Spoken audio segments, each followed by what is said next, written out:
Власта да не си игра весела математика и да замрзнува цени зашто тоа не е пазарна мерка, туку со реални мерки да го заштити населението и да ги активира стоковите резерви, алармираат од Стопанската комора. Според извршниот директор Антони Пешев, економиите во светот имаат поинаков пристап и проблемот не го решаваат со замрзнување на цените, туку финансиски се субвенционираат граѓаните за домашното производство да биде поконкурентно. Таков пример е Австрија, земја која во ниеден момент не ги остави на цедило граѓаните. Да не идеме со механизмот на замрзнување на цени, него со субвенционирање на оние групи на население кои тоа навистина им треба, заради тоа што механизмот на замрзнување на цените непотребно во неповолна економска позиција, мерка која не може да трае долго и после завршувањето на таа мера повторно ќе го имаме проблемот со качување на цените, а во меѓувреме компаниите кои биле во тој сегмент изгубиле многу пари.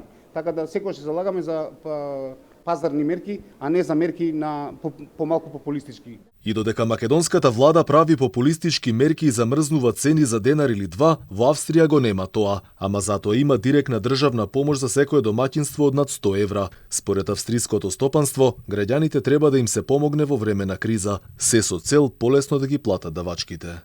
Es gab in Österreich die Diskussion. Се утврди дека е подобро да се даваат дотации или донации на граѓаните, со кои што ќе можат тие да им се помогне во плаќањето на овие давачки, но колку што мене ми е познато, ограничување на цените или замрзнување на цените во Австрија нема. Hier hat Österreich und speziell auch die Stadt Wien Ние воведовме помош на семејствата, на домаќинствата за покривање на енергетските трошоци. Тоа се неколку стотини евра како износ, не беа големи, но тоа беше чекор напред во поддршката на кон граѓаните.